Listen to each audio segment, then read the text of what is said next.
right.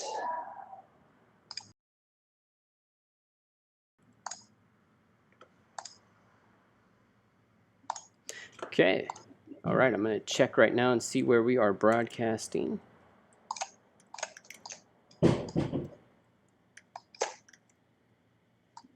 Oops. Okay, and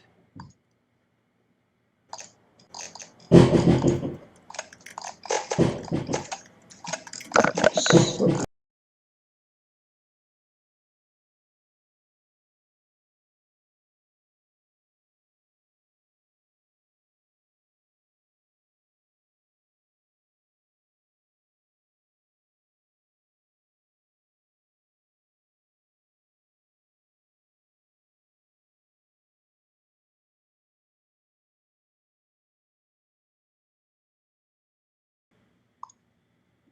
okay. Hold on 1 second. That was crazy talk. Oh, you know what it was? Facebook was on. And then there's my echo. I always forget it turns the volume on. Okay, hold on.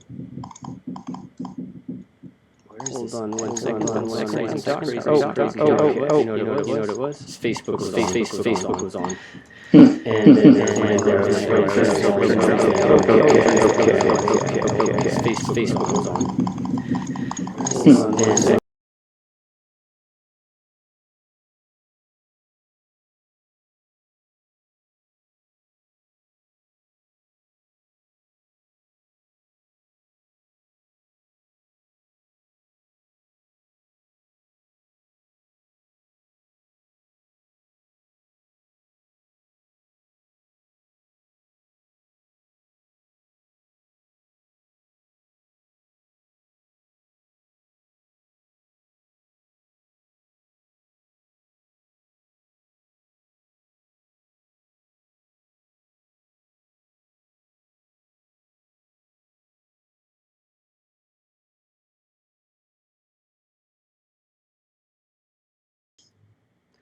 okay, let's just make sure we are going loud and clear and we are fine. 1 second, I'll take this one step at a time. Okay, we should be live on. Okay, let's just make sure we are going. Okay, let's just make sure we are fine. 1 second, I'll take this one step at a time. Let's just make sure we are going. Okay, let's just make sure we should make sure we are live. We are fine. Okay, we should be live. Okay. Not good. All right, guys, I'm having a little bit of problem. Give me just a moment to get everything together.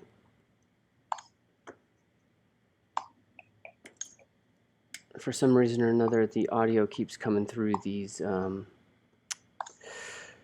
even after they're muted. So 1 second.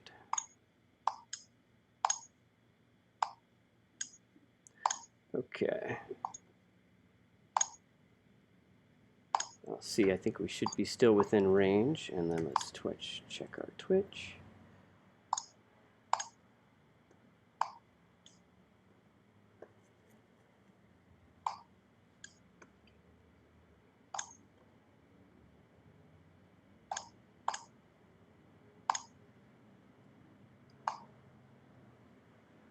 Okay. All right, I'm going to show the screen now. So I'm going to switch over to us. And so everybody should be seeing Adam's screen. And everybody on Facebook. So give this a moment to switch over. There we go. Okay, there we go. Hey, Caesar, over there on Facebook, tell me, is the audio okay? And for the guys on Twitch, let me know, how's the audio? Are you getting it? Everything going across? I had some horrible, buggy audio just a moment ago. Everybody who's live here with me in GoToWebinar already has said it. The audio is great. Everything's moving forward. So we're about ready to start. And Caesar's giving me the okay on Facebook. Everything is good. All right, so we are broadcasting to multiple locations. And this is all a trial and journey for me. So it looks like we're also on YouTube. Let me just make sure my audio is location. Get that off, or I'm doubling up. And Hive Mind. Yeah, you guys are hearing that on YouTube, right? Okay. give me a quick shout out on YouTube, David Infamous Rad Squid, and let me know if the audio is okay on your guys' side. Everything is good on the YouTube. All right, great. All right, I have absolutely no idea what happened there on the audio because everything was turned off, but obviously not. Okay, so we are looking, you guys should be looking right now at Adam's screen, and I'm going to introduce Adam Skutt of Epic Games here in just a second. He's got some really cool things. Okay, so YouTube's going just fine. All right, I'm going to leave that, and here we go. Victor's giving me the okay. Okay. All right. So for those of you who are on GoToWebinar, you're here. We can have an actual conversation, and I can see all of your comments and everything.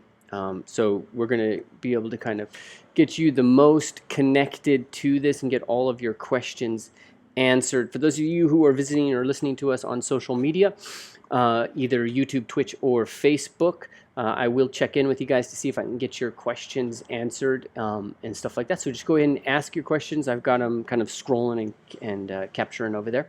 So today we're going to talk with Adam Skutt of Epic Games, and there's several things that are very exciting for me about this.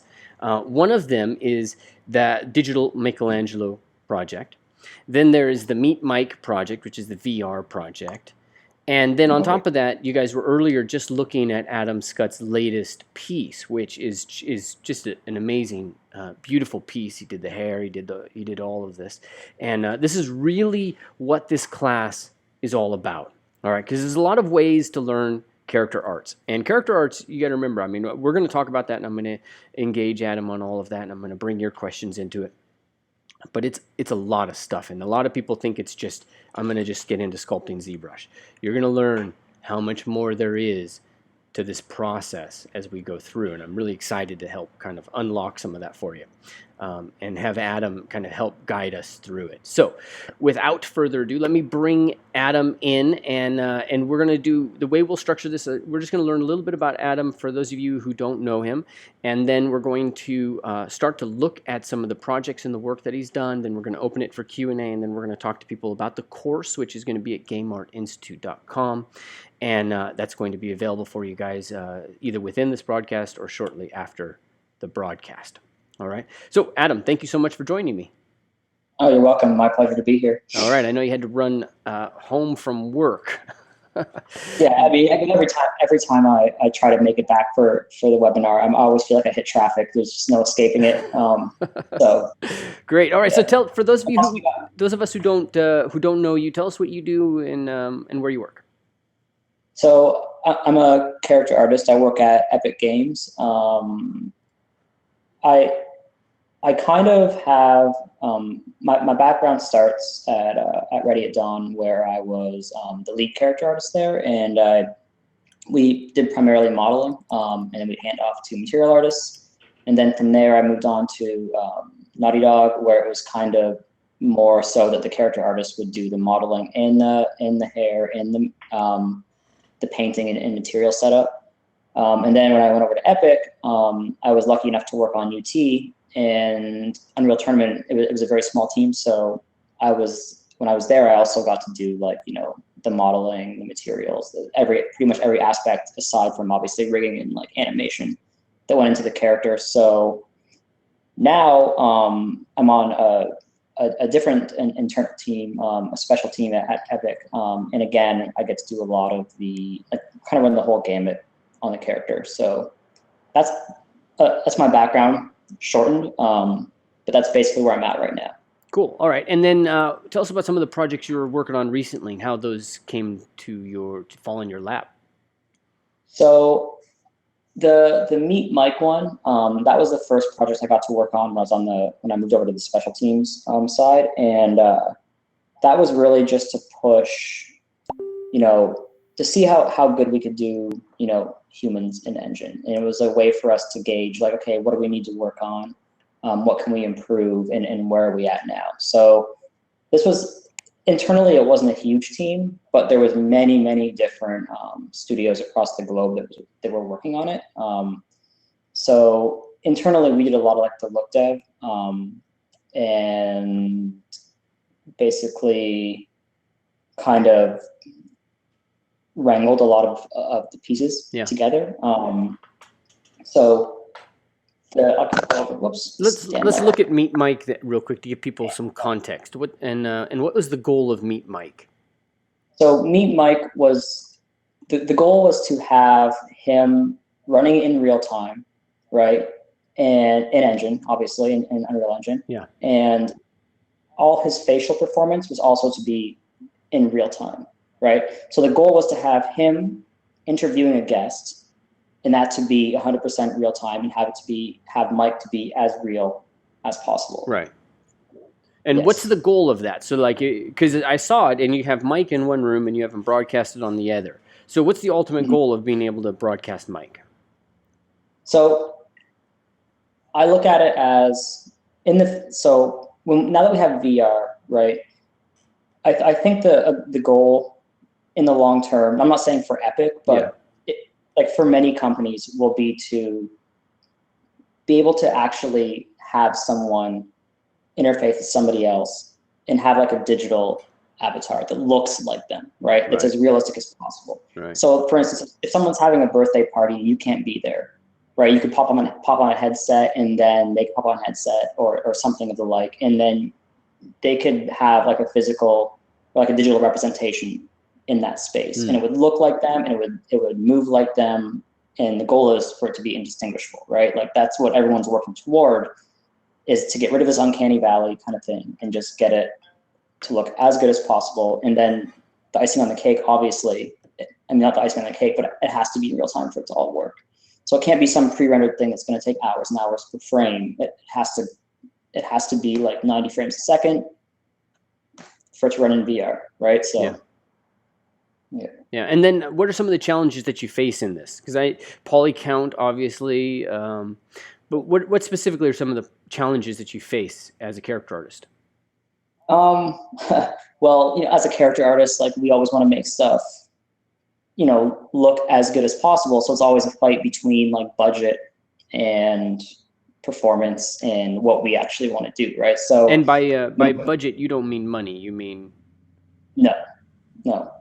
I just mean budget by like how many polygons can I put in the hair, right? And then which obviously equals performance. Yeah. So, just to make it a little easier to understand, performance versus like what we want to put into the model. So if you think about like pre-rendered stuff, you can kind of throw everything at it, right? You can throw a lot of polygons, a lot of very expensive materials, and you hit render, and then you wait, and then you get an image, right? Right. This, we can't do that. We have to render. Like we have to hit like 11 milliseconds.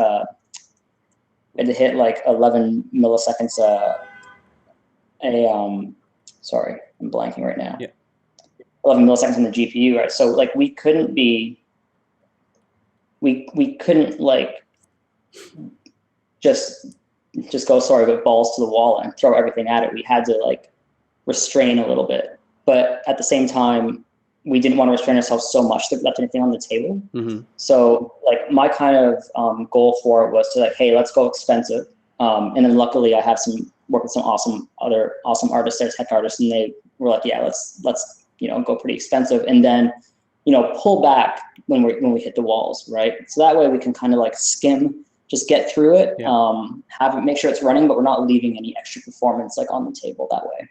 Got it. All right, so it's really important that it's going 60 frames a second? Is that how fast it has to go? 90. 90. Okay. 90. And that's for virtual reality. Is that correct?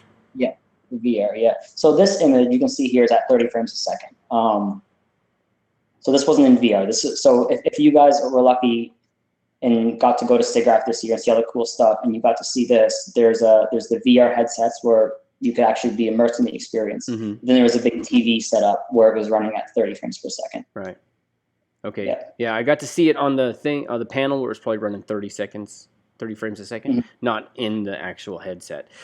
So when you're working on the actual headset, so who else is involved in this? For those who don't understand this process, like you're the character sculptor, but who else brings this? What are some of the other jobs that people do? So there was a very wide range of professionals on this project. So the head model itself came from ICT.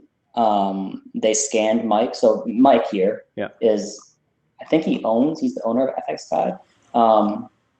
This is him. And his head was scanned at ICT. And then they provided us all the data. And then we did like cleanup, any adjustments that we needed to do, we created the hair, started the look dev process. So within that, we had 2 tech artists helping with like the materials and doing all the really technical stuff. And we had 3 lateral who did the facial rig. We had cubic motion who did all of the like solving and animation side. We had, then we had Mike, who was kind of like guiding like some of the vision because it was his thing, right? We had an environment artist. And then each one of these, and these are all people around the world. We had some other partners in China that were helping with like certain shaders and things like that. Right. So there was just a lot of people involved.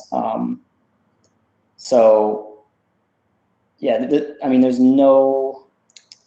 I can't really put an exact number on it, but there's a lot of different disciplines going into it. That's great. And then everybody has to work together. So it's not just your budget is polygons, but everybody's got a budget as well, right? Yeah, I mean, there's lighting. And then shaders. So the shaders. So the tech artists we had, Peter and Minji, they were, Peter was doing lighting and a lot of shaders, and Minji was doing like shaders as well. And so they were it was like always a back and forth, like, hey, let's put this in. How many polygons can we afford for the hair? How many lights can we afford for VR? How many lights can we afford for non-VR?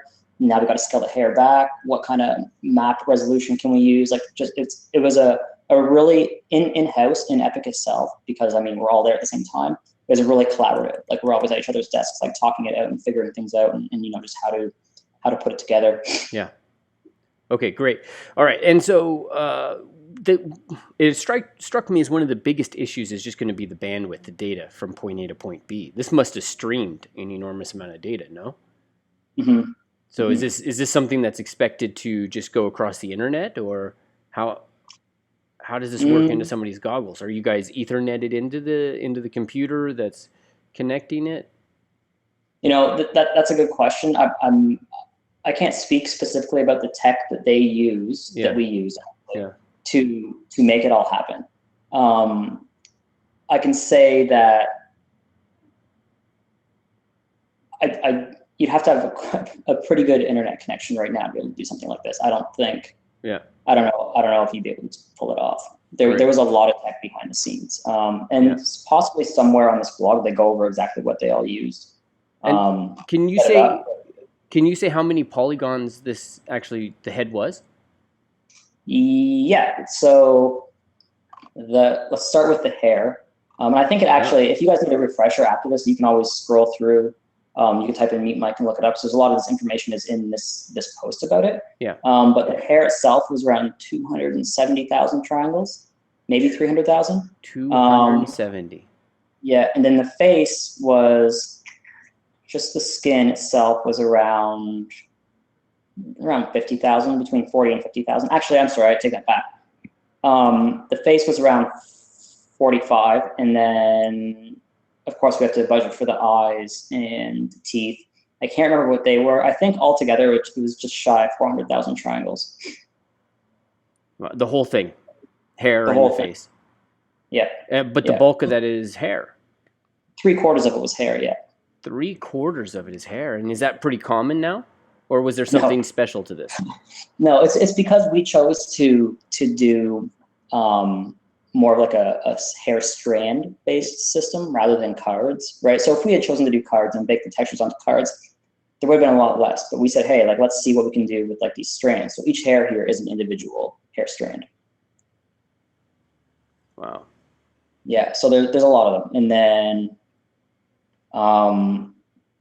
with those, there's like edges that go down each strand, right? Mm-hmm. So depending on how many edges are running per strand is gonna dictate how chunky it looks or how nice the curvature feels. Yeah. So the shorter hairs, I mean, I can get away with less edges there, right? They can maybe just be like a couple, maybe like 4 triangles, maybe 6 triangles altogether. Yeah. But as you get to the top where the hair is longer, you have to put a lot more in to get that nice curvature, right? So the hair at the very front, where it's kind of like brushed over, is more expensive than like the hair on the sides and back.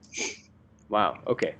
I think that's kind of a new little paradigm there to be thinking about. So, if we go back to your character, the one Mm. that is up at ArtStation, what's the ratio there between hair and face and all of that?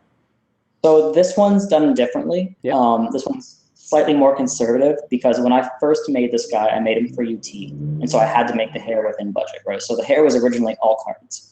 So the big chunky like dreadlocks, Yeah. those are cards. So if I scroll down to like his back here, like this, so you can see these individual tubes here.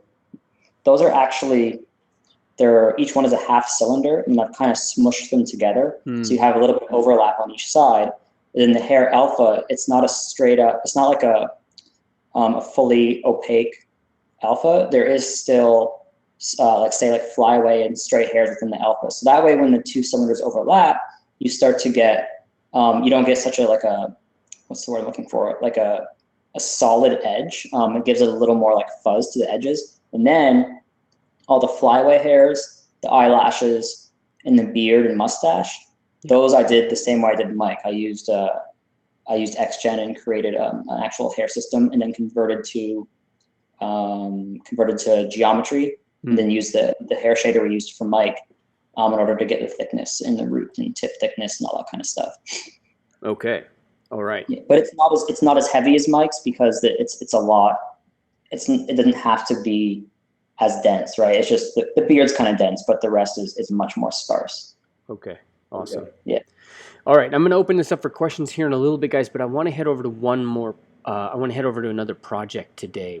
And I want to remind you guys that I'm live with Adam Skutt of Epic Games. He's also the teacher of one of our very popular courses, Character Creation for Games, over at Game Art Institute. And where he just kind of goes through this whole process of what he does. But the other project, man, when I found out you did this other project, I was like, what the hell? Like, my entire career has been to work on the Michelangelo project. Assholes. Why did they call me? I didn't know they were looking. I was lucky to be able to kind of fall into this project. It was a little bit of luck, so I'm glad I got to work on it. Man, and so, you don't have to say yes or no, confirm or deny, but you got to have the scan data somewhere accessible, right? We have it at work, yes. Wow. I don't have it personally. Wow, that is just amazing. So tell me about this project. I know when I talked to you about it, because I was there at SIGGRAPH, and I was just about to get the headset on actually when you called, and some guy started filming it, and so I was just about to get the headset on, and you were telling me a little bit about it, and I got in, and it was pretty cool. It was pretty cool, amazing. Isn't it? Like when you actually get up by the statue and kind of raise up and see it, it's really awesome. Yeah, because I think a lot of people in virtual reality, there's always that conversation, or there's that image that Mark Zuckerberg shared where they're in the movie theater and everybody had the goggles on and everybody was thinking of like a Clockwork Orange or some dystopian future where we go to a public place to basically hide away, right? Mm-hmm. But when I put these goggles on, I was like, this is, I mean, it's not necessarily like being there in Italy, but this has massive advantage to being there in Italy because you just go up the ladder. And you're looking right at his face. I mean, and the guys were telling me I was the first one to actually walk through the model because I'm walking through going, looking for when the occlusion happens as I walk through, just so I could see the shape of the eyeball and how he did his curvature there. But tell me what this was like working on this. It was really. I say I was lucky because we have a guy at work, Chris Evans, who's like a big like Michelangelo buff, right? And he somehow wrangled this whole thing together. Like, I don't know how he did it, but he got the data and everyone agreed that it was something we could do. And then he was messaging out saying like, hey, like what's the newest, way to bake such and such. And I was waiting, kind of like looking at the email thread, waiting for someone to respond. And I was like, well, maybe I'll go talk to him and see like what he's talking about here. So he's like, well, I need to bake this David and like the scan data is like, I don't know, like 1 billion polygons or some crazy thing. So you can't open it in ZBrush. And he's trying all these different methods. And I was like, listen, I'm glad to help. And let's make this, kind of like awesome. Let's make this work. And so we kind of figured out, like with his help, he was able to get it broken up into chunks. I can't remember what program we use now. It's on FX Guide again. But he was able to get it broken up, and then I was able to get like a lower res version of it from him, and then got it in ZBrush, and then recreated Topology. We actually used Mike Seymour's Topology of his face to wrap is it wrap 3 on Michelangelo's face, because when ZBrush did when we did the automatic Topology in ZBrush, it didn't like retain the loops where we wanted them, and we just didn't have time to sit down and do Topology by hand. So yeah, we used wrap to get like the loops in the face, and then I went in and kind of manually lined everything up, and then we started like getting the bakes together and the UVs, and then because of all that, we were actually able to bake the really high res face that we had. The super high res face is like something like 50 million polys just for like the face. Wow. So that's what this one's baked from. So you can see like all the little chisel marks, like those are there in real life. Like even like above the eyebrow here. Yeah. So we were able to get that, which was like kind of like a stretch goal. And then we baked some occlusion. I did a really quick texture pass on just so it wasn't pure white. And then Peter Simonasani, who was also working on the Mike Seymour project, he came in and like did all those like awesome lighting magic and everything like that. So it turned out like really awesome. Like I wasn't surprised. I figured like, hey, like this is gonna be cool, but just like to get the little chisel marks and everything, I wasn't expecting that. And the fact that we pulled it off, I was pretty happy about that. Yeah. I think Chris was like, he was really happy about it. Is this something that's going to be available or already is available? I haven't looked in my Oculus yet. I don't think it's going to be available. I'm not 100% on that, but someone else has asked that, and then the answer was it's not available. And unless you go to certain shows where they're showing it, it's not going to be, you're not going to be able to get it. Mm. So yeah, that's a pity. But anyways, it gives you a chance and a reason to head over to SIGGRAPH. You know, maybe the only reason. SIGGRAPH looked it was amazing. Tell me, how long have you been working in the industry? So I started. I have a job. I had a job for 1 year when I got out of school. I don't count that year. And then, so about in games now for about 7 years. 7 years. All right, great. And what was the steps? How'd you get your first job? I would come home from so when I got out of school, I had a job at a movie company, and when I was done there, like my day job, I'd come home and just work on my portfolio and work on stuff and do art tests. Yeah. So I didn't get a job in the game industry straight out of school. I had to keep working at it, and then once I got an art test that I managed to do well enough on, which was for Ready at Dawn, that was like kind of like my big break, right? So that's how I got it. It was through art tests. It was through always working on my portfolio, and even though it wasn't perfect, it was always improving. And then when it improved enough, that kind of gave me Ready at Dawn, be like, hey, this guy's portfolio is not bad. Let's give him an art test. And then I did good enough on the art test to get the job. So it wasn't like you just go to school and you're like, bam, I'm good, and I'm going to have a sweet job. It wasn't like that at all. I had to keep working on it for about a year after school. Yeah. So tell me, for people who are doing art tests now, it's always confusing whether or not somebody pushes for time, like try to turn it in fast, whether or not they go slow and try to make it right. What advice can you give to people that are doing art tests? I kind of always keep in touch with the recruiter, like maybe like once, say you have 2 weeks for an art test, maybe like on the second week of the starting, be like, hey, this is where I'm at. Either I'll be done. You can say like, if you think you're going to be done, you can be like, hey, I'll be done, on time, or I need a little extra time. Normally those deadlines are flexible. They know you probably have another job or kids or whatever, right? Right. So that's more of a guideline.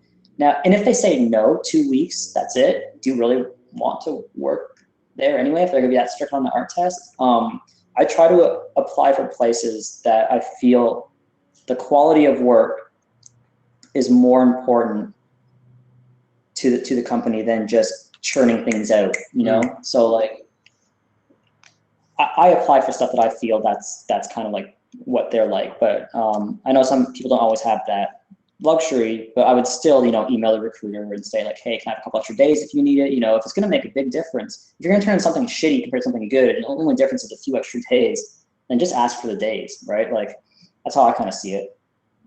That's great. That's great. All right. So let's get in and open this up for a couple of questions. And then Sure. we're going to come back into Adam's character and talk a little bit about character arts. And I'm really wanting to know what it is that really helps sell a character, right? Because character arts is so vast. I want to see if we can kind of distill this down to a couple of things that really people need focus on. But before we do that, let's start talking. Let's start bringing in some questions. So guys who've joined me live over here and go to webinar, throw me some questions. Throw me some questions. Let me look in there. Get typing, guys. I'm going to head over to YouTube and Facebook and Twitch and see if I can see anything in there. Start throwing your questions, guys. I'm going through the list. Bonawar, let me know what you want to know about Unreal Engine, or if you have a particular question about Unreal Engine, since it's such a massive application. It's a big hub of things. You'll probably have to point me. Okay, and then I saw something on YouTube. So Roman Mendicant is asking, sorry if this question is impudent. No impudent questions here, Roman. Want to ask how much 3D modeling may benefit a beginner. I just create some medieval weapons and all that simple stuff I learned by myself, trying to bring income in, things of that nature. So, I would pre-answer this, Roman, by just asking what your goal is. I mean, if you want to be an accountant, 3D modeling is obviously not going to benefit the beginner. But Roman, you may be coming from a school that teaches you mostly the 2D side of things, and they haven't really got you into the 3D side. So, Adam, maybe you could speak to, just where you see 3D modeling going. And is it just something for awesome character artists like yourself, or is it going into other disciplines? No, I mean, there's so many different avenues for 3D modeling, right? Like you could get into product design, car or transportation design. You can get in like a whole bunch of stuff. There's games, there's film, there's characters, there's environment. So 3D modeling is really a broad kind of discipline. So depending on what you're interested in, I would say that 3D modeling is usually a really good first step for getting into any of those aforementioned disciplines, right? Or careers, because it tends to be one of the easier things to understand, right? Like, I'm not saying it's easy to do. Sculpting can be very hard, but to understand, right? When people start talking about things like, certain things in Unreal Engine, like technical things, or say people are talking about materials and PBR, a lot of people get confused right away, right? But modeling's understandable. You're making forms, right? So I think the more you practice that as a stepping stone to maybe learn more things I think it's very valuable, right? Like when I first started, I didn't know anything about, texturing or, rendering, but the thing I latched onto first was 3D modeling, and that kind of gave me the momentum to learn more. Yeah, great. And why don't we jump over to ArtStation? Do we look at your image there? So we just have a nice, cool piece to work with. All right. So Jacob is asking, what are the essential programs to learn for the character artist job? So I would say you're going to want a sculpting package, so Mudbox or ZBrush, either or. You're going to want basically a modeling suite like Maya or 3ds Max. Pick whatever you feel most comfortable with. And then those are basically the main ingredients for just getting the model, right? And then if you want to move on to texturing, there's a lot of other pieces of software that you could learn. Substance Painter is very popular. I like Substance Painter. Obviously Photoshop. Mari, I like to use Mari for faces. And actually, I kind of am pushing more over to the Mari side for everything, but it's just a slow process for me to move from one program to the other when I know it's easier for me to do something in Substance rather than learn it in Mari. So I kind of still am straddled between the two. What do you see as the advantages of Mari? I started using it mainly for the texturing XYZ stuff. Yeah. Because it holds such a high resolution, and it's not destructive in any way with the maps that you're bringing in. Yeah. So that's why I started using it. But there is a lot of other cool things that it can do. It has a great brush system. just so you can do all the basic what do you call it, like the edge detect stuff that you can do Substance Painter within Mari. You can do a lot of stuff with it, but it is a more technical program, and it works a little bit differently too, because you have to get used to the paint buffer. Whereas in Substance Painter, you just paint right on the model. In Mari, when you paint, you have to, you're basically painting to a buffer, and then you can adjust your paint strokes, and then you drop it to your model.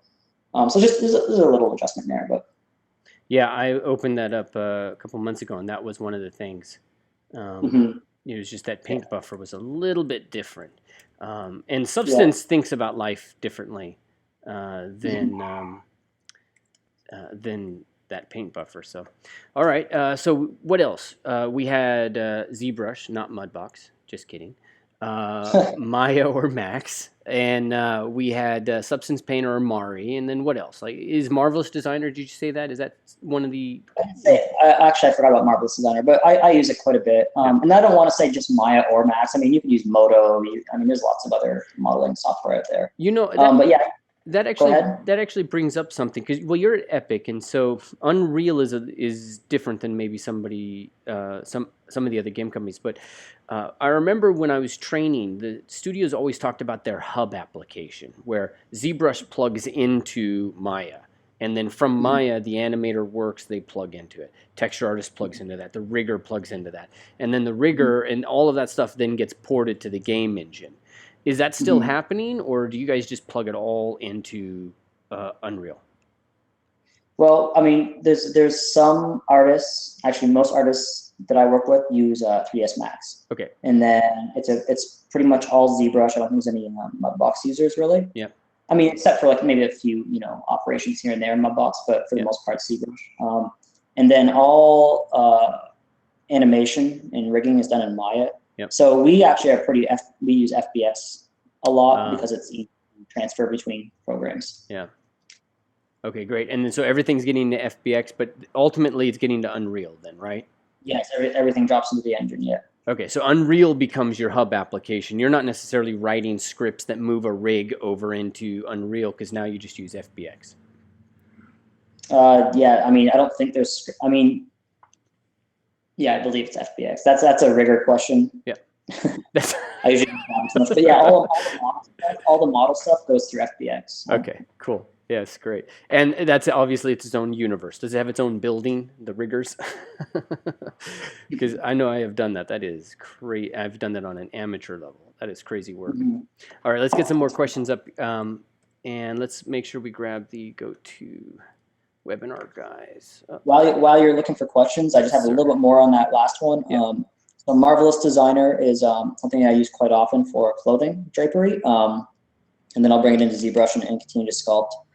And then I get a lot of questions about like, hey, should I use Unreal or should I use Marmoset to show off my models? And my answer is always, if you're a beginner and you just want to, kind of show your sculpting ability, Marmoset's easy to use and you can show off your model really easy. But if you're comfortable with that and you feel your sculpting ability is good, then I feel that you can start to invest more time in learning a full-fledged game engine like Unreal. So it kind of depends on where you are on the learning curve. Okay, that makes a lot of sense, because I know there is some debate about how we're going to go with Marmoset. Do we need to learn Unreal? Because it is a separate beast. But you're saying it's definitely valuable for a character artist to develop some skills in that area. It's nice to know that. Okay, so it's nice for a character artist to understand the limitations and like how a game is made, and you're not going to really get that from Marmoset. You're like, when you're in Marmoset, if you need to set up some lighting for a beauty shot, it's really easy, which is great for showing off your model. So like, you don't need to learn Unreal to get a job. If you just want to show off your model, have a great model, you can get a job. But if you know something like Unreal or other game engines, you'll find that it's not quite as, click a couple buttons and you have great lighting. There's more to it. It's more technical than that. Yeah. And I think it's not going to necessarily get you a job, but there's a little bit, like if I see a portfolio and someone's like, I did this in Unreal, I'm a little more impressed than if I saw the exact same render in Marmoset. Okay, got it. And that's Yeah. one of the things I talk about in the boot camp that we run, whereas the goal is to impress guys like you. It doesn't mean that we have to master all the skills, but what are the triggers? That's the thing. Yeah. Did we lose audio at all there for the GoToWebinar guys? I see one mention. All right, and so let's get a couple more.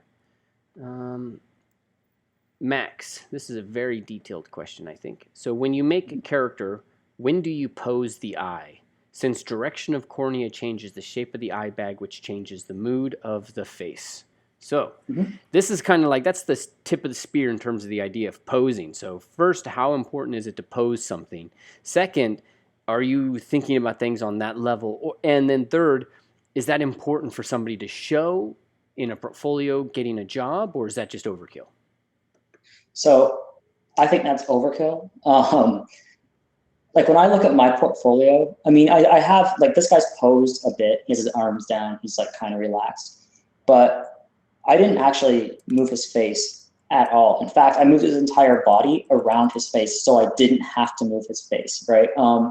So I always make, in pretty much anywhere you go, unless there's no facial animation, you're going to make a face in a very neutral position, right?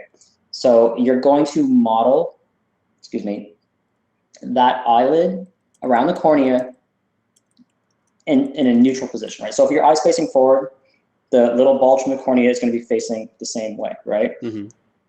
Now, once it starts to animate, that's where like blend shapes come in, and then that way when they look left, look right, the eyelid, the corneal displacement is going to move with it, right? So like I don't think about that unless someone says like, hey, we need some blend shapes, look left, look right, look up, look down. Right. Then I'll start to think about that. But for like my personal work or just like showing stuff on ArtStation, that never even crosses my mind.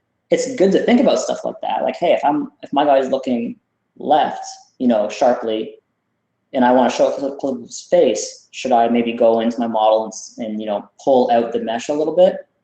Sounds like, that's maybe something I would do, but I've just never had to do that for personal work.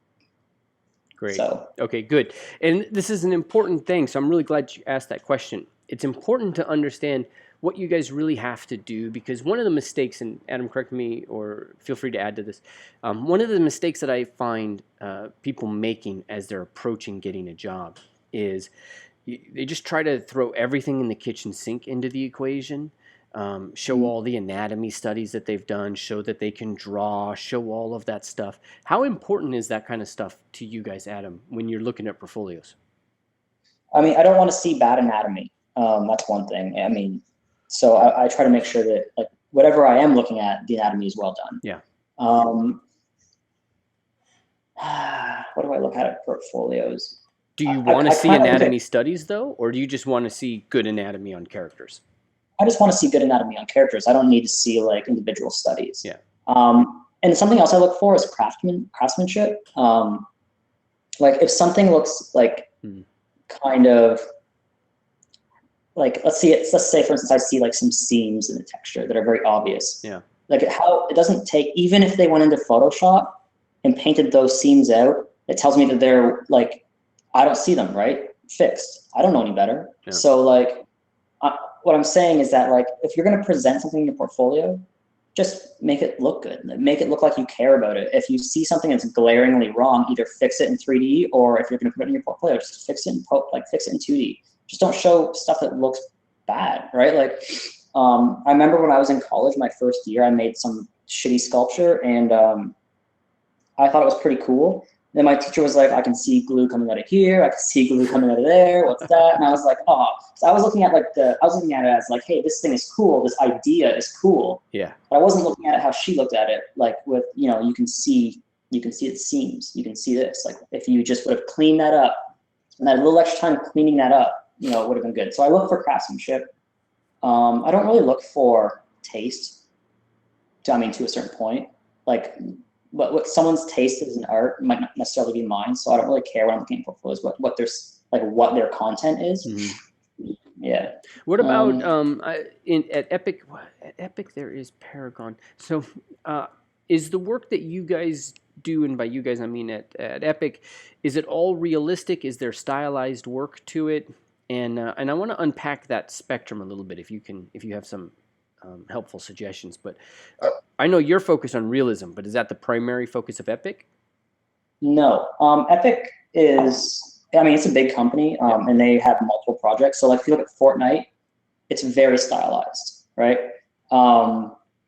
So that's one project on Epic, and it looks totally different than like what I'm doing, and looks totally different than what Paragon's doing. I would say Paragon is much more realistic than Fortnite, but there still is some stylization, you know, proportion and certain things within the characters.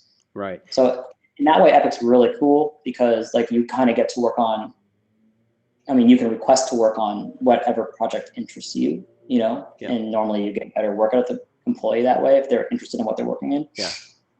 So how important and where does the breakdown happen with anatomy and realism?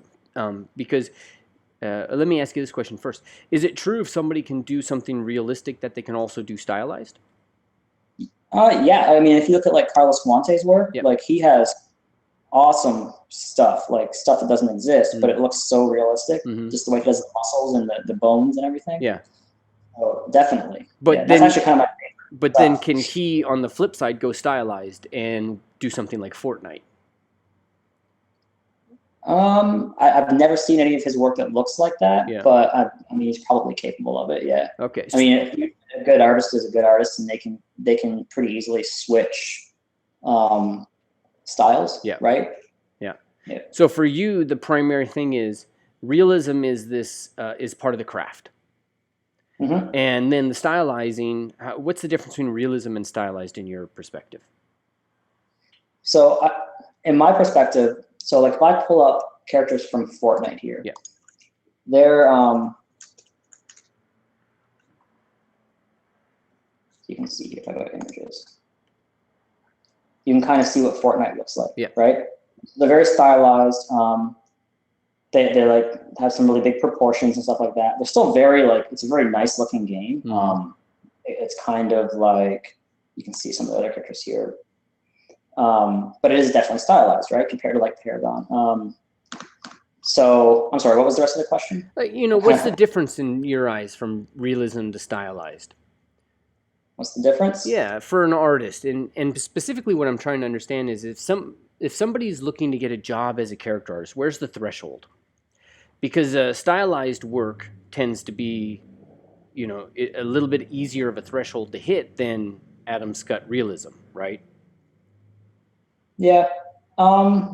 So, it's a good question. I'm not really sure where the threshold would be, but I think it kind of comes back to like the craftsmanship answer. Whereas like if you look at this by Vitaly here, I think it's just Vitaly who did this. It's very clean. The colors are really nice. Even though it's stylized, it still has. It looks like he really cared about it. Like the model's done very well. And same if you look at stuff like from Overwatch, their models are awesome. They're not high detail models, but the silhouette is good. The color scheme is good. You know, the attitude of the character is there. You can kind of tell what the character's about just by looking at them. So, I mean, if you're going to go for stylized, kind of look at things like that, right? Okay, that's great. So that's like that's a little list of triggers. So you said things like silhouette, color scheme, but then some of the other things that you mentioned in terms of craft was, you know, that there was a great line and everything looked like it was its own piece. So the jeans were separate from the jacket. Everything looked clean. And you can still put good material definition within like stylized pieces. Like if you think of stuff like Pixar, right?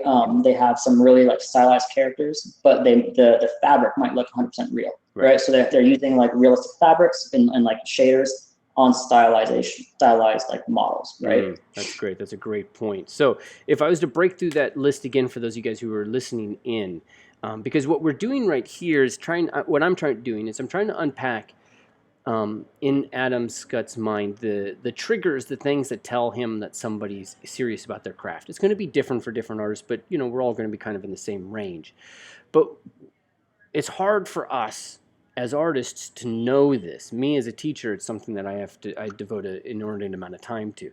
And so the things that really caught Adam's eye and that he was talking about was silhouette, color scheme, and then material definition.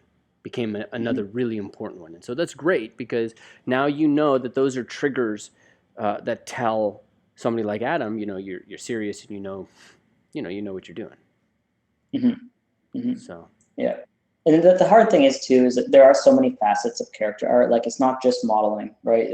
There is like painting, and then materials, and then the lighting to show off your character, and then like the render. So there's all these different things, and unfortunately, people can stumble in each one of those areas, right? So you might have an awesome model and do really bad lighting, and it ruins everything. yeah. On the other hand, though, I've also seen kind of crappy models with really good lighting that make it way better. So there's so many areas to stumble or improve. Great. Alina's asking, hey, Alina, long time. Hope everything's going well with you. As a character artist, do you still find yourself doing props and even some environment art? And I assume that means in the job. No, I haven't done any props or environment art ever, I don't think. Yeah. Great. And in school. In terms of character art, do you see that getting more and more? It's hard to say it's getting more and more specialized, because at the same time, it's like you guys are actually expanding the tools that you use. Like now you're going to Mari, which is, I've had this question before. It depends on the studio you're at. A character art is still a specialization, and you can be ultra specialized in like modeling, or ultra like. So I work with a bunch of material artists. I sit in actually the room with material artists right now, and not so much the modelers, but they are still character artists, but they're doing all materials, right? And then the character artists in the other room are doing all models, right? And there's a little bit of overlap there, so you have to prepare for them. Yeah. But there's super specializations like that, and then you can also kind of generalize within the character field itself, which is kind of what I'm attempting to do. Is where like I know something about all of it aside from rigging and animation, but you never know. Maybe one day. Yes. But like, yeah. Yeah, and that's coding, so let's just stay where we are. Thank you very much. Roger's asking, do you have to keep the costume one piece, or can there be separate pieces for game engine? And I'm assuming what he's asking is largely a topology question for how you get all of these pieces together. Are they colliding? Is it all just one mesh? How does it work? It's not one mesh. So, I mean, his head and hair is all separate. Yeah. His torso here, like this armor, is actually all one contiguous mesh, and I can show you I'll show you a little error, like right here, where you can kind of see it's baked on. Yep. Yeah. But then the arms, after this torso is all done. Oh, I'm sorry, all these little bolts. I think those are. I can't remember those are actually modeled in. But then like the arms are separate. This metal on the arm is separate. You can't really see all the legs are up here. Like all these metal pieces are separate. This little like thing is separate. All the belt elements are separate. Now the leather part of this belt here that's kind of wrapping underneath, that's just built right into this waist wrap. And then there's a lot of separate pieces within the metal, kind of like the hand and then the leg here. All right. The whole tube is pretty much one piece. Did you say you have this model in ZBrush, or was it a different one? No, I just brought up the old this old guy in ZBrush. All right. Well, I want to take a look at that art station, and I want to take a second and talk about this idea of material definition. How many materials are involved in this render, if you can remember? So let's break it down by costume first. The costume there is, I think, there's the arms, which is one, like the skin on the arms. I kept that separate. And then I believe I did metals as one material ID. And then I have 2 fabric IDs. So 4 for the body. There's 4 separate material IDs for the body. And then for the head, there's obviously there's just the head on its own, and then there's the eyes. Then there's a hair sheet. There's no texture sheet for the splines. That's all done with noise. And then, there's the inside of the nut, but you can't see that. Okay. Yeah, so the head's a little bit of a different story. It has a few more, right? But the main body itself is 4. Okay, the main body is 4. And that includes the metal and the canvas and Yeah. and all of that. Okay, and this is in Substance, correct? Or Mari? This image. No, the where you did all the texturing. Oh yeah, that was in Substance. The head was in Mari. The body was in Substance. Okay. All right, great. And again, Mari, if I can be real clear, one of the reasons I remember you saying going into Mari was because of what was it, the 16-bit imagery, or was it holds? I wanted to use the texturing XYZ maps. Yep. They're like 16K. So it's the size 16K as opposed to 8K, right? Yeah. Okay. Yeah, and I don't even know I don't even know what Substance Painter handles. Does it handle 8K? I think it does. But yeah, there's 16K displacement maps in Mari. Yeah. Yeah. Yeah, I think I thought 8K was the most, but I tell you what, there's going to be somebody who corrects us here in just a moment, so we will be fully educated there. All right, so Alexandra, do I pick a genre for my portfolio, or do I just do all sorts of things that I want to model? I've heard a 50-50 on this and need answers. And Adam, I'll lead you with this a little bit. I mean, I tell people to figure out where the heck they want to work, because it can go so many different ways. But what do you say to people? How do they do it? I mean, if you want to tailor your portfolio specifically for one company, you can. But you really got to be sure you want to work there. And the other thing is, I mean, I always just work on what I'm interested in. Like, I know I like to try to do stuff that's a little more realistic. I like stylized realism. Like even this guy's the slightly stylized. I like that kind of look. And then I just like to do. I kind of like to do dark things or like kind of like creepy stuff here and there. Yeah. So all my stuff back in school was like the Elephant Man and just like crazy stuff like that. Yeah. So whenever I do personal work or whenever I try to go like. Obviously, Naughty Dog didn't have a whole lot of creepy stuff to work on. Well, it would have if I stayed, but like, when I was there working on Uncharted, it wasn't like creepy. But like, I like to kind of go. I like to do that kind of like the dark side of things. So that's how I answer. Just do what you like to do. Like you're gonna be more passionate, and it's gonna show if you just do what you like to do. Awesome.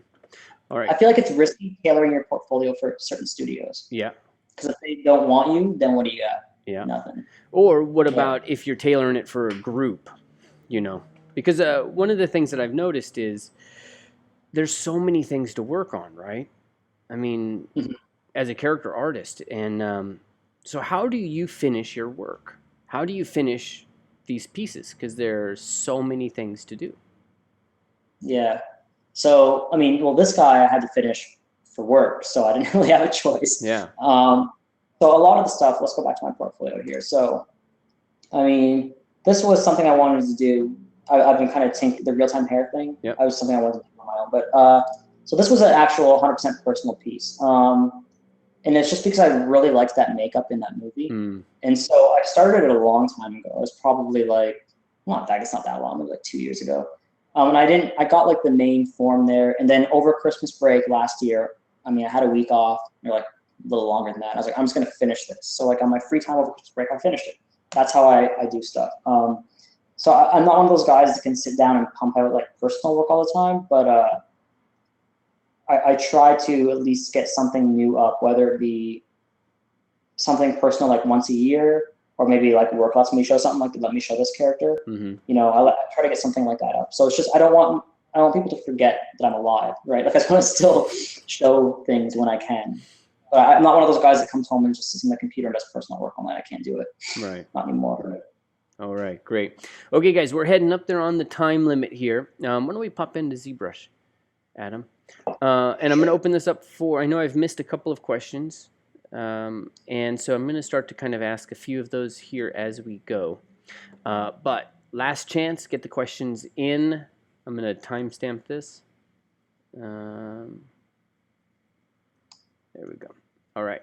So, Adam, what are kind of 3 things that you think are really important for aspiring character artists to focus on? I think, let's see, aspiring, what's important? So I really think learning anatomy is the biggest thing you can do if you want to be a character artist. Even if your characters are always going to be covered up by like clothes, you still need to know what's driving those forms, right? Yeah. So anatomy is huge. Anatomy. And once you're good at that, then you can play with proportion too. You can see what breaks, what works. Like some of those really, like I mentioned Carlos Fuente earlier, the guy's a master of anatomy. And His proportions are crazy awesome, but it still looks real. So that'd be number one, anatomy. I would think number two is studying references to see. Don't just rely on what you think should be happening. At least, Google some images and get a couple references going when you create. I see so many people that just start modeling and then they have absolutely no references. It's crazy to me because like they think it's cheating almost, but it's not. Like if you look at all the masters, they have people sitting in front of them. They have like references, lots and lots of references to go by. It's not cheating. It's your friend. You need references, and especially when you get to the material stage. Because it's one thing to model wrong, but if you get like bad materials, then it's just going to be all over the place. You have no idea how to balance anything. So you need some good lighting reference and some good material reference. Those are important things. But anatomy, studying reference, and I think the other thing, it sounds cliche, but I think like being passionate about what you're making is pretty important. Every time I try to start making something that I'm like, oh, I think I'll make this, but I never finish it, right? So like, but I always finish stuff that I care about. Yeah, that makes a lot of sense. Because it's such a process. So there's so many places where you could just lose momentum. Yeah, so many emotions. Oh, yeah. Okay, all right, guys, a couple more questions here. Jonathan, how many projects do you put in a portfolio? And how long do you let it run? Not sure about that last part, but I would say my portfolio on ArtStation now, I've left some of my school stuff off. I think I have like 15 things in there. I'm not too concerned about how many I have in there. But once I feel like something kind of starts to suck, then I tend to get rid of it. I should probably go through and like reevaluate what I have in there right now. But yeah, I would rather say someone has like, there's no rule that says you need to have like 5 things in there, right? I'd rather see a portfolio with one awesome thing than something with 5 like mediocre or crappy things, right? Like that one awesome thing far outweighs the other things. Awesome. Or if you want to show maybe like, I don't know how good this advice is, but you could show like a progression of your skills. So like have something that's not so good, make sure it said, hey, I made this 5 years ago. And then like maybe 2 years later, I have this and it's a bit better. And then your present work is awesome. And then employers could possibly see the progression. Yeah. I don't know how good that advice is, but I mean, I wouldn't look down upon that if I saw that in a portfolio. Awesome. Okay. Colin Thomas says, hi, miss you at Naughty Dog. Awesome work. You're killing it. All right. Okay, guys, I think that's about all we got time for. I'm going to do a quick look and see if there's anything that needs to be shouted out. And so the last thing that I'm going to do is actually ask you guys. I'm going to give you a moment here. Head over to Facebook, YouTube, or Twitch, or you can do it here and go to webinar. What is it that you want to see? Now, Adam's class is up, and Adam's run this class multiple times, and I think there's, through all the different on-demands and stuff like that, there's a couple hundred people that have been educated by Adam and gone through this process. And this model that you're seeing on the screen right now is actually one of the ones that you see kind of unfold in the different stages.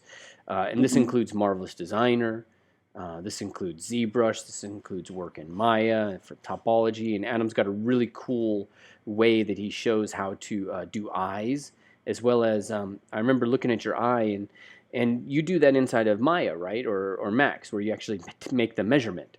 Am I wrong? Yeah, I do it in Maya. Yeah. Okay, and then do you do the whole size of the face from that?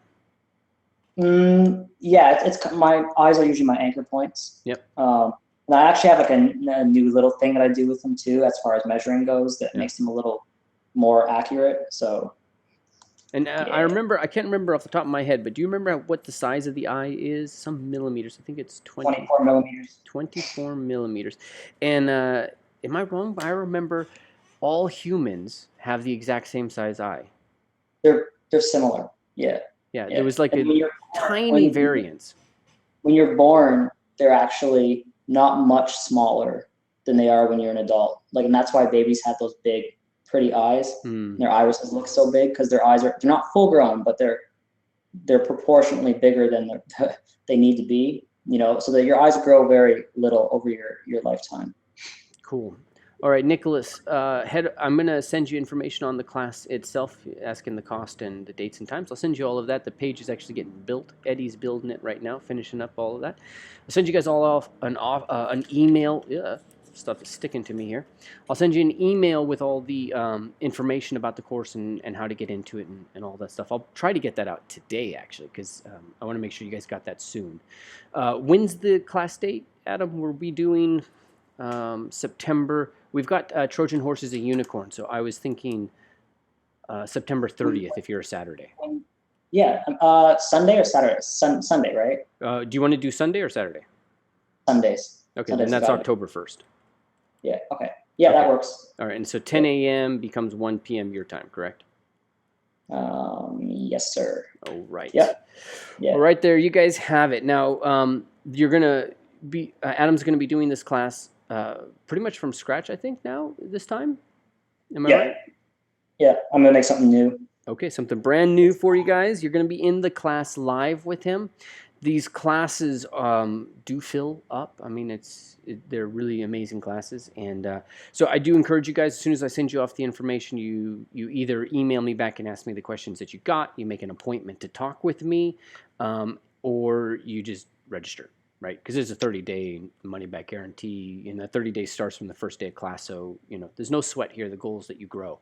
So I would suggest signing up as soon as you get it. Interesting. Yeah. Something interesting would be what I would like to know about the new students. Yes. Is what part of the character pipeline they are most interested in, because we can easily fill up a class with modeling or texturing, but it's so to fit it all in is difficult, so it's usually good to wait it a little bit. Great. Okay, so that's a great thing to answer, guys. And the other thing I want you to answer is, what is it that you really want to learn? Because I'm going to make available 3 lessons from Adam Skutt's class. And I'm thinking right now I'm going to make available to you kind of a texturing lesson, a little bit of a hair lesson, and then a little bit of an anatomy lesson. But the anatomy will probably be some high-level facial anatomy. We'll see. I'll look through what it is, but I'm going to make those available to you guys so you get a sense of what the class is all about.